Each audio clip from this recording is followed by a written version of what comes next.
السلام علیکم ورحمۃ اللہ وبرکاتہ۔ الحمد للہ رب العالمین والصلاة والسلام علی رسولہ الکریم وعلی آلہ وصحبہ اجمعین، اما بعد۔ ذو الحج کا مہینہ ہمارے مبارک مہینوں میں سے ایک مہینہ ہے کہ اس میں اللہ تعالیٰ نے حج اور قربانی، یہ دو بڑے عمل اس میں جمع فرمائے ہیں۔ پوری دنیا سے حجاج کرام اس مہینے میں حج بھی کرتے ہیں اور پھر مینا میں آ کر قربانی کرتے ہیں، اور اللہ تبارک و تعالیٰ نے ان ایام کی قسم اٹھائی ہے، والفجر ولیال عشر والشفع والوتر واللیل اذا یسر هل فی ذلک قسم لذی حجر۔ اور کسی دن کی قسم اللہ نے ایسے نہیں اٹھائی، خاص کر اللہ کو عید کے دن کی قسم اٹھائے، یا جمعے کی قسم اٹھائے، یا لیلۃ القدر کی قسم اٹھائے، انا انزلناہ فی لیلۃ القدر وما ادراک ما لیلۃ القدر، یہ گفت فرمائی، خبر دی۔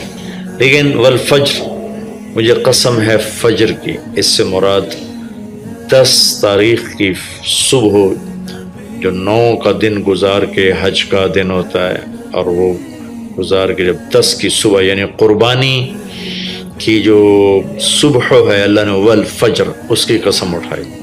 پھر ولیال عشر، یکم سے 10 ذو الحج کی جو راتیں ہیں ان کی قسم اٹھائی۔ وہ شفع، یہ 10 کے دن کی قسم اٹھائی۔ والوتر، اور یہ اللہ تعالیٰ نے 9 تاریخ کی قسم اٹھائی۔ واللیل اذا یسر، اور یہ 9 اور 10 کی درمیانی رات کی اللہ تعالیٰ نے قسم اٹھائی۔ یہ کسی بھی ٹائم کی، دن کی، مہینے کی، سال کی، اس طرح اللہ تعالیٰ نے خوبصورت انداز میں قسم نہیں اٹھائی جیسی اللہ تبارک و تعالیٰ نے یہ ان 10 دن راتیں، 9 کا دن، 10 کا دن، 10 کی رات، 10 کی صبح، اور اللہ کے نبی کا فرمان ہے کہ ان 10 دنوں میں اللہ تعالیٰ کو جتنی عبادت پسند ہے وہ اور کسی دن میں بھی پسند نہیں، اور اس میں کوئی شک نہیں، ان 10 دنوں میں سب سے بڑی عبادت وہ حج ہے، جس کو اللہ تعالیٰ نصیب فرمائے اور جس کے مقدر میں فرمائے۔ حج ان 10 دنوں کی سب سے بڑی عبادت ہے۔ عرفات کی ایک دن کی حاضری وہ 10 لاکھ دن کی حاضری یا 1 لاکھ دن کی عبادت کے برابر ہوتی ہے، اور عرفات کے دن کی حاضری میں اللہ تعالیٰ کا ارشاد ہوتا ہے، میرے بندو آج اتنے گناہ لے کر آؤ، جتنے بارش کے قطرے، جتنے درختوں کے پتے، جتنے ریت کے ذرے، جتنے گردش ایام میں جب سے ٹائم شروع ہوا ہے اس میں بننے والے دن اور رات، اور یہاں کے توبہ کرو، میں سب معاف کروں گا۔ اور عرفات کے دن جتنا شیطان ذلیل ہوتا ہے اتنا کسی دن بھی ذلیل نہیں ہوتا، اور میرے محبوب صلی اللہ علیہ وسلم نے یہ دن حج کا، عرفہ کا، زور اثر کٹھی پڑھ کے پھر سارا دن شام تک کوئی 5-6 گھنٹے مسلسل دعا مانگی، اور آپ نے فرمایا کہ اس وقت میرا اللہ میرے صحابہ پہ فخر فرما رہا ہے، اور قربان جاؤں خطاب کے بیٹے پر، فرمایا، اور عمر بن خطاب پہ اس وقت میرا اللہ خاص طور پہ خوش ہو رہا ہے، اور خاص طور پہ عمر بن خطاب پہ اللہ تعالیٰ فخر فرما رہا ہے۔ تو ان 10 دنوں میں جسے اللہ حج میسر فرما دے تو اس سے بڑی عبادت کوئی نہیں۔ حج میسر نہیں ہے تو پھر ان 10 دنوں میں نومی کا روزہ رکھنا، ان 10 دنوں میں روزے رکھنا، اس میں نوافل کی کثرت، صدقے کی کثرت، پھر قربانی، یہ سارے اعمال ان 10 دنوں میں انتہائی محبوب ہیں، جنہیں اللہ سعادت دے دے حج کی، بار بار جائیں۔ تابع بین الحج والعمرہ، حج عمرہ آگے پیچھے کرو، آگے پیچھے کرو۔ ایک بہت بڑا طبقہ ہے جو یہ کہتا ہے کہ ایک دفعہ فرض ہے اس کے بعد کوئی ضروری نہیں۔ میں کب کہتا ہوں کہ ضروری ہے؟ ضروری نہیں ہے، لیکن ضروری کا مطلب فرض نہیں ہے، لیکن اللہ اس کے رسول کو پسند ہے کہ اس کے گھر بار بار آیا جائے، بار بار حاضری دی جائے۔ اللہ کے نبی کو تو آخر عمر میں جا کے موقع ملا، اس کے بعد آپ دنیا سے تشریف لے گئے۔ اگر آپ اس کے بعد زندہ رہتے تو یقیناً آپ ضرور حج کرتے، چونکہ آپ نے جتنے سال مکہ میں گزارے آپ نے ہر سال حج کی، نبوت کے اعلان سے پہلے بھی اور نبوت کے اعلان کے بعد بھی آپ نے مسلسل حج کی، اور 4 عمرے آپ نے فرمائے زندگی میں پر 4 عمر، ایک عمرہ مدینہ سے خاص طور پر تشریف لائے جس کو ہم صلح حدیبیہ کہتے ہیں، وہ ہو نہیں سکا لیکن آپ نے وہیں عمرے کا کام پورا کیا، سر مڑائے، احرام کھولے، پھر اگلے سال آپ اس کی قضاء کے لیے تشریف لائے، پھر ایک عمرہ آپ نے فتح مکہ کے بعد جعرانہ سے احرام باندھ کے تشریف لائے اور عمرہ کیا، اور ایک عمرہ آپ نے اپنے حج کے ساتھ کیا۔ صدیقی دور میں پہلا سال جنگوں میں گزر گیا، دوسرے سال صدیق اکبر اپنے پورے ساتھیوں کے ساتھ حج پہ تشریف لائے، فاروقی دور میں عمر بن خطاب رضی اللہ تعالیٰ 10 سال حکومت کی، 10 سال حج کیا، ہر سال حج پہ تشریف لائے۔ عثمان رضی اللہ تعالیٰ عنہ نے اپنی خلافت کے دور میں جب تک امن رہا ہر سال حج کرتے رہے، جب فساد شروع ہوا تو آپ رکے، اس میں شہید ہو گئے۔ علی رضی اللہ تعالیٰ عنہ کو موقع نہیں ملا، جنگوں میں زندگی گزر گئی اور اسی میں آپ اللہ پاک کی بارگاہ میں پہنچ گئے، تو لیکن باقی 3 ساتھیوں کی خلافت کے دور میں آپ نے بکثرت حج اور عمرے کیے۔ تو دین کے کسی عمل کو یوں کہہ کر ہلکا نہیں بنانا چاہیے کہ اس کی کیا ضرورت ہے، اتنا پیسہ خرچ کرتے ہیں، اس کی کیا ضرورت ہے، کسی غریب کو دے دیا جائے، یہ اس طرح تقابل نہیں کرنا چاہیے کہ اللہ کے گھر کی حاضری کو اتنا ہلکا نہیں سمجھنا چاہیے۔ میرا اللہ بلائے تو بار بار جانا چاہیے، اور جس کو اللہ توفیق دے عمرے پہ جائے، حج پہ جائے، ہاں غریبوں پر بھی خرچ کرے، اپنے رشتہ داروں پر خرچ کرے، ضرورت مندوں پر خرچ کرے، لیکن اللہ کے فضل سے امید ہے جو اس طرح اللہ کے گھر جانے پر خرچ کرتے ہیں تو اپنے اللہ کے فضل سے غریبوں پر بھی خرچ کرتے ہیں۔ اس کو آپس میں یوں اس کا مقابلہ نہیں کرنا چاہیے، چیز اللہ کو پسند نہیں ہے۔ شہنشاہ کے، دنیا کے سب سے بڑے بادشاہ کے دربار میں حاضری کو ہم اتنا ہلکا نہ سمجھیں، بہت بڑی سعادت ہے۔ حضرت امام حسن کی سنا دیتا ہوں۔ امام حسن رضی اللہ تعالی عنہ نے 20 حج پیدل کیے، مدینہ سے پیدل تشریف لاتے تھے اور حج فرماتے تھے۔ 20 حج، یہ تو اہل بیت کیا جگر گوشہ رسول ہیں اور جگر اہل بیت ہیں، تو 20 حج فرمایا آپ نے، پیدل فرمائے، مدینہ سے تشریف لائے مکہ پیدل۔ ایسے امام حسین رضی اللہ عنہ نے بھی کئی حج پیدل مجھے ان کا عدد یاد نہیں، امام حسن کا مجھے یاد ہے 20 حج پیدل کے، اور اللہ کے نیک بندوں نے برس ہا برس اللہ کی بارگاہ میں پیدل حاضریاں دی ہیں۔ تو ان 10 دنوں میں عبادت کا ذوق بڑھنا چاہیے، نوافل بڑھائے جائیں، ذکر بڑھائے جائے، تلاوت بڑھائی جائے، ہمت ہو تو روزے رکھے جائیں، خاص طور پہ 9 تاریخ کا روزہ، پچھلے سال کے سارے گناہ معاف ہو جاتے ہیں، یہ ایک دن کا جو روزہ ہے۔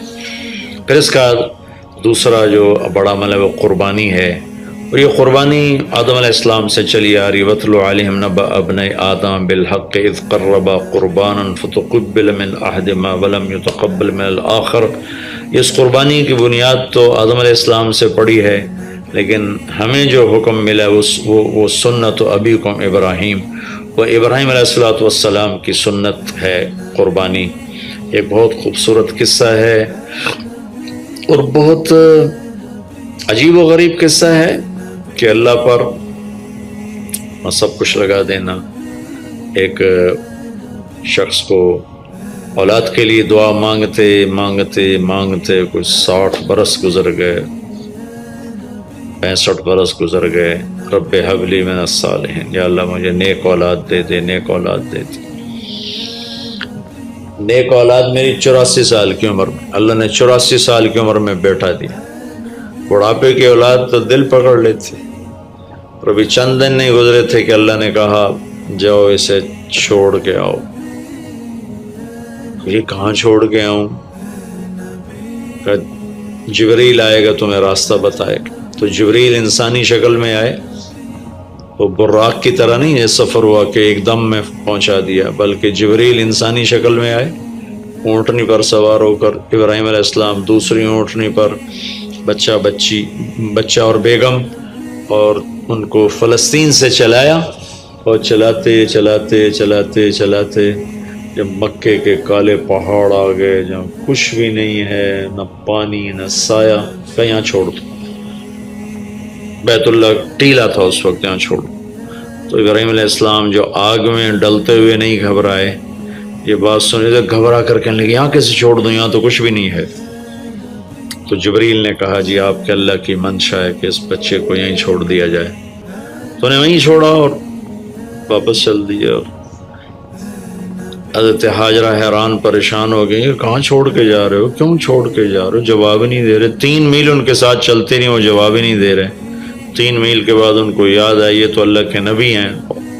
اللہ امرک، ابراہیم کا یہ اللہ کا حکم ہے؟ کہاں اللہ کا حکم ہے، اذن لن یضیعنا اللہ، جاؤ پھر اللہ مجھے ضائع نہیں کرے گا۔ اس طرح بنیاد رکھی، بچے کو ایسے جنگل میں چھوڑا۔ جب وہ بڑے ہو گئے تب حکم آیا جاؤ ذبح کرو۔ تو اب آپ کی عمر ہو چکی ہے کوئی 92 سال یا 94 سال، 90 پلس ہے، 100%۔ فلسطین سے چلے مکہ جا رہے ہیں، کیا کرنے جا رہے ہیں؟ بچہ ذبح کرنے جا رہے ہیں، کوئی مرغی اور بکرا ذبح کرنے نہیں جا رہے ہیں۔ پھر ان کو تیار کرا کے مینا کی وادی میں لا کر کہنے لگے بیٹا اللہ کا حکم ہے تمہیں ذبح کر دو۔ تو بیٹے نے کہا یا ابت افعل، تو آپ کر دیں جو کرنا ہے۔ ابراہیم علیہ السلام کہنے لگے تو یہ خبر بھی ہے میں کیا کہہ رہا ہوں؟ کہا جی مجھے پتہ ہے، آپ کہہ رہے ہیں مجھے ذبح ہونا ہے تو آپ کے بدلے میں مجھے اللہ ملے گا، وہ آپ سے بہتر ہے، اور دنیا کے بدلے میں جنت ملے گی، وہ دنیا سے بہتر ہے۔ پھر معصوم بچے نے کہا ابا میرے ہاتھ باندھنا، تو مجھے الٹا لٹانا، اور پھر فرمایا کہ مجھے اپنا کرتا اتارا اور کہا کہ یہ میری اماں کو دے دینا، میری نشانی رہے گا، اور آپ اپنے کرتے میں مجھے کفن دے کے ادھر دفن کر دینا۔ تو ان کے ہاتھ باندھے، پاؤں باندھے، الٹا لٹایا، اپنا گھٹنا رکھا ان کی کمر پر، ان کے سر کے بال اٹھایا تھوڑا سا اوپر کر کے نیچے چھری چلانے کے لیے، ایک ہاتھ میں بال تھے ایک ہاتھ میں چھری تھی، اور یوں آسمان کو دیکھا کہ اللہ تو مجھ سے ناراض ہو گیا ہے کہ اسماعیل کی محبت نے میرے دل میں جگہ پکڑ لی ہے۔ نہیں میرے مالک، میرے دل میں تیرے سوا کچھ نہیں ہے، اگر میرا کوئی امتحان ہے تو پاس کر دے،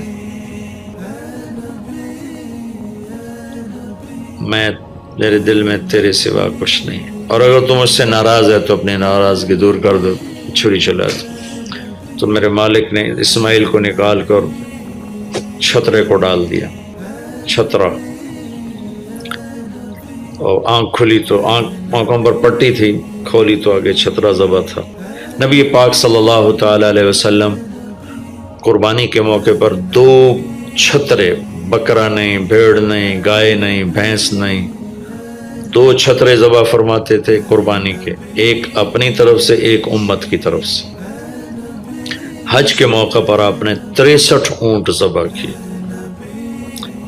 63 اونٹ، جو ایک اونٹ میں 7 آدمی ہوتے ہیں، ایک اونٹ میں 7 آدمی ہوتے ہیں۔ تو کچھ 441 42 441 قربانیاں آپ نے کی اپنی طرف سے، اور مالداروں کو پیغام دیا کہ قربانی خوب کرو۔ لیکن ہمارے ملک میں ایک عجب چیز چل گئی ہے، بیل لے لیا، 20 لاکھ کا بیل لے لیا۔ یہ صرف فخر ہے، ریا ہے اور بناوٹ ہے، دکھاوا ہے۔ آپ 20 لاکھ کے بکرے خریدیں تاکہ غریبوں کو گوشت پہنچے۔ 20 لاکھ کا ایک بیل لے کے تو آپ نے کون سا سمجھداری کا، عقل مندی کا کام کیا؟ وہ کراچی مجھے لے گئے منڈی میں، تو 5-5 لاکھ کے بکرے کھڑے ہوئے، تو میں تو حیران پریشان ہو گیا، بکرے کی قیمت 5 لاکھ۔ تو وہ جو مالدار لوگ ہیں ان میں ایک مقابلہ بن گیا ہے اور ایک فخر بن گیا، جی میں 20 لاکھ دا ذبح کیتا، میں 10 لاکھ دا ذبح کیتا، ہم نے تو بھائی 50 لاکھ کا ذبح کر دیا۔ میں آپ سب بھائیوں کی منت کرتا ہوں، اللہ نے آپ کو رزق دیا ہے تو آپ بیوقوف نہ بنیں، آپ اس کو صحیح خرچ کریں۔ آپ 20 لاکھ کے جانور خریدیں، 20 لاکھ کے آپ بکرے لے لیں، 20 لاکھ کے آپ عام درجے کی گائے لے لیں، آپ بھیڑے لے لیں، آپ اونٹ لے لیں، بیل لے لیں، 20 لاکھ کے بیل لے لیں تو کتنی بڑی قربانی ہوگی اور کتنے غریبوں تک وہ کھانا جائے گا۔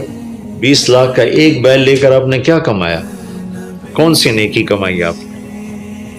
تو میں اگر کوئی میری بات پہنچ جاتی ہے کسی ایسے میرے بھائی تک جو ایسا شوقین ہے، یقیناً اس نے اللہ کے لیے بہت بڑا قدم اٹھایا کہ 20 لاکھ خرچ کر دیے ہیں، لیکن تھوڑی سی نادانی سے کام لیا ہے، بلکہ بہت بڑی نادانی سے کام لیا ہے کہ 20 لاکھ صرف 4-5 من 10 من گوشت پہ لگا دیے، جبکہ اس میں سے 1000 من گوشت نکل سکتا تھا اگر وہ 20 لاکھ کے بکرے لے لیتے، 20 لاکھ کی بھیڑیں لے لیتے، چھترے لے لیتے، دمبے لے لیتے، 20 لاکھ کی گائے عام خرید لیتے، وہ بچھڑے لے لیتے، تو کتنے غریبوں تک یہ گوشت چلا جاتا۔ تو یہ میرے ملک میں یا خاص طور پر شہروں میں، کراچی میں تو پاگل ہوئے پڑے ہیں لوگ۔ جو کراچی منڈی انہوں نے دکھائی تو میں حیران پریشان ہو گیا کہ یہ کیا حماقت ہے، نادانی ہے۔ اور پھر ان بیلوں کو وہ پستے کھلا رہا ہے، بادام کھلا رہا ہے، مکھن کھلا رہا ہے، دودھ پلا رہا ہے۔ وہ بیچارہ بیل بھی تھک موٹا ہو، بیچارہ تھک کے کھڑا ہوتا ہے، میں نے جلدی فارغ کرو، ذبح کرو، اس کی جان پسی ہوتی ہے۔ تو میں مالدار بھائیوں سے عرض کرتا ہوں کہ ایسی نادانی کے کام نہ کریں، اس قربانی کو اس طرح کریں کہ غریبوں کے لیے یہ ایک دن اللہ نے رکھا ہے تو اس طرح کریں کہ غریبوں کو نفع پہنچے۔ یہ اس نادانی سے توبہ کریں کہ ایک بیل 10 لاکھ کا لے لیا، ایک بکرا 5 لاکھ کا لے لیا، اس میں کتنا پیسہ آپ نے ایک تھوڑے سے بہت تھوڑا نفع کمایا، بہت زیادہ خرچ کیا، اس کے ساتھ اب بہت بڑا نفع، چونکہ قربانی کے جانور جب ذبح ہوتے ہیں تو جتنے اس کے جانور کے جسم پہ بال ہوتے ہیں اتنی نیکیاں لکھی جاتی ہیں۔ 20,000 کا بکرا اچھا مل جاتا ہے تو 1 لاکھ میں 5 بکرے آ جاتے ہیں، اور 5 لاکھ میں 25 بکرے آ جاتے ہیں۔ ایک بکرا 5 لاکھ کا لیا، اس کے جسم پہ فرض کرو 1 لاکھ بال ہیں اور آپ نے 25 لیے تو 25 لاکھ آپ کی نیکیاں بڑھ گئیں۔ تو یہ بہت نادان طرز چل رہا ہے۔ میں آپ سب کی منت کرتا ہوں کہ اس طرح پیسہ ضائع نہ فرمائے، اللہ کی دی ہوئی امانت ہے۔ ایک بیل آپ نے 20 لاکھ کے لے لیا، 20 لاکھ میں تو 100 بکرے آ سکتے، 100 بکروں کے ذریعے سے کتنے لوگوں کی خدمت کی جا سکتی ہے۔ تو اس قربانی کو شوق سے بھی کریں، اور مستحب یہ ہے کہ جس کے جو قربانی کر رہا خود ذبح کرے یا اس کی جگہ کھڑا، وہ اس جگہ ذبح کرنے والے کے پاس کھڑا ہو۔ قربانی کے گوشت میں سے قربانی کی قیمت نہ دی جائے، قربانی کی اجرت نہ دی جائے، اجرت اس کے علاوہ دی جائے، اور اس کی کھال کا صدقہ کر دیا جائے۔ جہاں آپ مناسب سمجھیں وہاں آپ اس کا صدقہ کر دیں تاکہ وہ بھی اللہ کے راستے میں خرچ ہو جائے، استعمال ہو جائے۔ تو ان 10 دنوں کی اللہ تعالیٰ نے بڑی فضیلت رکھی ہے۔ اللہ تعالیٰ ہمیں ان کی قدردانی کی توفیق نصیب فرمائے۔ السلام علیکم۔